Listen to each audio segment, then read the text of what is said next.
പോലീസിന് മുന്നറിയിപ്പുമായി SFI തുരുമ്പിച്ച ബാരിക്കേഡൊക്കെ മാറ്റി തയ്യാറായി നിന്നു. പൊതുമുതൽ നശിപ്പിച്ചതിന് പിടിച്ച് അകത്തിടാമെന്നൊന്നും കരുതേണ്ട. അടുത്ത 5 വർഷം ശക്തമായ സമരവുമായി SFI തെരുവിലുണ്ടാകുമെന്ന് സംസ്ഥാന ജോയിന്റ് സെക്രട്ടറി മുഹമ്മദ് സാദിഖ് കണ്ണൂരിൽ പറഞ്ഞു.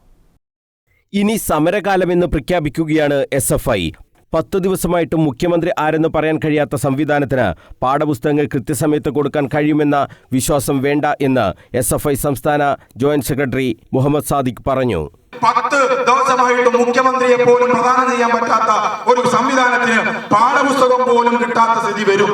അങ്ങനെയൊക്കെ വരുമ്പോൾ ഞങ്ങൾ ശക്തമായ സമരത്തിലേക്ക് പോകുന്ന നാളുകൾ ഉണ്ടാകും. പോലീസുകാർക്കും ഉണ്ട് ഉപദേശം. തുരുമ്പെടുത്ത ബാരിക്കേഡുകൾ മാറ്റിക്കോ. പ്രിയപ്പെട്ട പോലീസുകാരെ, നിങ്ങൾ ഈ തുരുമ്പൊടിച്ച് ഈ ബാരിക്കേഡൊക്കെ മാറ്റണം. ഉന്തിത്തള്ളി അകത്ത് കയറിയിട്ട് പിന്നെ PDPP വകുപ്പെടുത്തിട്ട് പൂട്ടിക്കളയാം എന്നൊന്നും കരുതി കാത്തു നിൽക്കേണ്ട. തടയാനുള്ള സംവിധാനം നിങ്ങൾ ഉണ്ടാക്കിക്കോ. നിങ്ങളെ ഭേദിക്കാനുള്ള സംവിധാനം ഞങ്ങൾ ഉണ്ടാക്കും. കേരളത്തിൽ SFI എന്ന മഹത്തായ വിദ്യാർത്ഥി പ്രസ്ഥാനത്തിന്റെ സമരം എന്താണെന്ന് ഇനിയുള്ള ദിവസങ്ങളിൽ നമ്മൾ അറിയും. കഴിഞ്ഞ 10 വർഷം വിദ്യാഭ്യാസ മേഖലയിൽ കാര്യമായ പ്രശ്നങ്ങൾ ഉണ്ടായിരുന്നില്ല.